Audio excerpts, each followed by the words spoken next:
Assalamualaikum warahmatullahi wabarakatuh.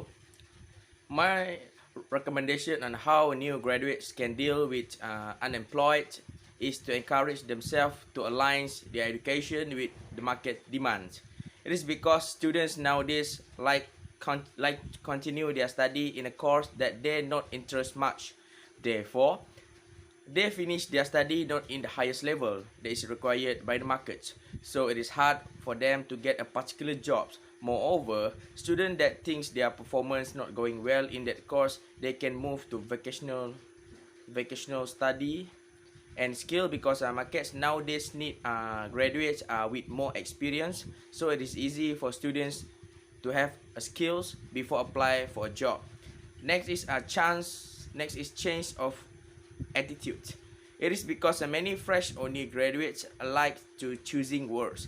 They do not seize the business opportunities that exist to encourage. They are still looking for a job that's suitable and promising earning commensurate with their academic qualifications and process. No doubt if there are also those who do not choose a job and accept any job offered by the employer, although not directly related to the field of study. One function of money is to measure of values as a unit of account, which means a tool to determine the value of goods in economic activities. Money serves as a standard of value by establishing a universal standard for the pricing of goods and services. In the market, we know that each goods and services have different value. More valuable item absolutely has higher prices. Same goes to services. Services that is more difficult to be done and exclusive also has higher price. Example is a unit of Ferrari car has an expensive prices compared to a unit of a Proton car because the value of a Ferrari is higher due to quality and performance. Next is motive for holding money is for precautionary. It is for unexpected expenses. The example is if we involve in a car accident, we need the money to pay for the hospital bills and at the same time to repair our car that was broke during the incident. Therefore, holding money for precautionary is really important. In my opinion, fiscal policy in Malaysia follows an explicit fiscal policy rule that allows an operating deficit in any given year. This aims at making a credible commitment to long-term fiscal sustainability by applying discipline to annual budgets.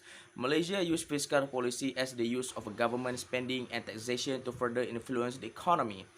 Compared to other countries such as France, Germany, and Italy, they implement fiscal policy because of large accumulation of public debt. Public expenditure and debt remain high by international standard.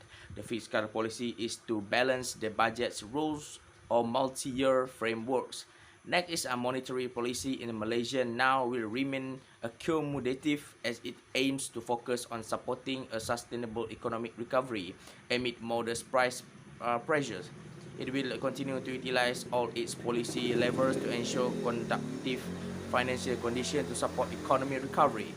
Compared to monetary policy in other countries such as Canada, the Euro area such as United Kingdom and New Zealand, inflation targeting has emerged as the leading framework for monetary policy. They introduced an explicit inflation target which targeting a monetary aggregate.